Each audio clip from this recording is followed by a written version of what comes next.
အားလုံးမင်္ဂလာပါဗျာကျွန်တော်ရုပ်စိုးပါသတင်းရိုက်ပြတဲ့အချိန်ကဒီကနေ့ည6:40ပါစက်တင်ဘာလ26ရက်နေ့ည6:40အချိန်ပါ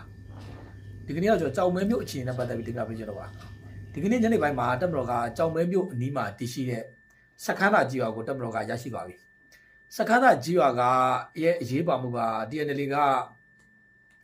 ဒီမန္တလေးလာရှိုးလမ်းပိုင်းပေါ့တနည်းအားဖြင့်နောင်ချိုနဲ့ကြောင်မဲလမ်းပိုင်းအဲ့ဒီလမ်းပိုင်းမှာဒါအခန့်စစ်အခိုင်မှာလုပ်ခဲ့တဲ့ကြီးပါကြီးပါသူတို့အခိုင်မှာလုပ်တာကကျွန်တော်တို့အဲ့ဒီနားမှာဆိုရင်နားအိုက်ခန်းရှိမယ်စခန်းသာရှိမယ်ဒီကနေ့ညနေပိုင်းမှာတပ်မတော်ကစခန်းသာကြီးရွာကိုထင်းချိုးလိုက်ပြီစခန်းသာကြီးရွာနဲ့ကြောင်မဲမြို့ကမိုင်အားဖြင့်ကျွန်တော်တို့4မိုင်လောက်ပဲဝေးပါတယ်တနည်းအားဖြင့်ကြောင်မဲမြို့ရဲ့ကျိုးဆိုပါဤကိုရောက်သွားပြီလို့ကျွန်တော်ပြောမှာဖြစ်ပါတယ်နောက်ထပ်ဒီစခန်းသာကြီးရွာရဲ့စေရေးရရေးပေါမှုပါသူက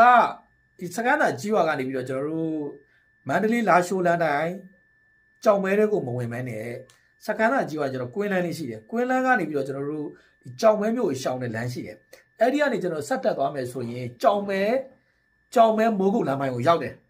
တကယ်ကျွန်တော်တို့ TNL ရဲ့တကယ်အခိုင်အမာထောက်ဖို့လမ်းကြောင်းကြီးထောက်ဖို့ကြီးဝါကြီးကိုပိုင်ဆိုင်ထားတာကစခန်းသာ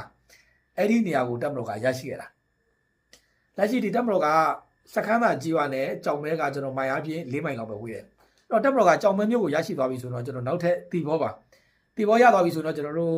လာရှိုးတီဘောကြောင်မဲနောင်ချိုပြင်းဦးလင်းမန္တလေးဒီကကျွန်တော်တို့တကြောလုံးပွင့်သွားပြီဒါဆိုရင်ဘာတွေဆက်ပြမလဲဆိုရင်လက်ရှိတပ်မတော်ကလည်းလက်ရှိမိုးကုတ်မြို့ရရှိအတွက်ထိုးစစ်ဆင်နေတယ်လက်ရှိထိုးစစ်ဆင်နေတာကတစ်ဖက်ကနောင်ချိုကနေပြီးတော့ကျွန်တော်တို့နောင်ချိုကနေပြီးတော့မိုးကုတ်လမ်းပိုင်းအတိုင်းတပ်မတော်ကထိုးစစ်ဆင်နေတယ်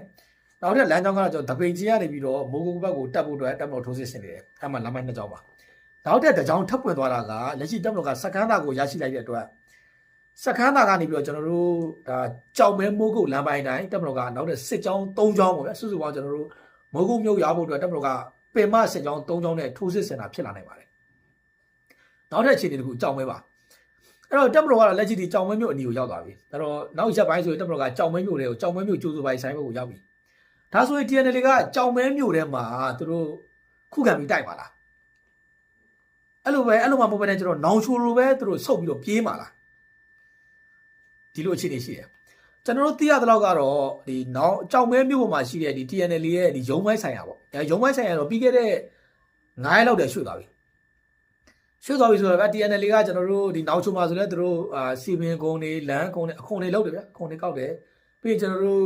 ကားရင်မှတ်ပုံတွေထုတ်ပေးတာလောက်တယ်နောက်ချုံမှာလည်းလောက်ခဲ့တယ်ကျွန်တော်သွားသေးတယ်မှာ yes ကန်းမှာသူတို့လောက်ခဲ့တာကြောင်မဲမှာလည်းသူတို့လောက်တယ်လက်ရှိတော့သူတို့ရဲ့ဒီတနည်းအားဖြင့်ရုံးလုပ်ငန်းပေါ့ဗျကြီးရယ်ပြောလာမယ်သူတို့ရဲ့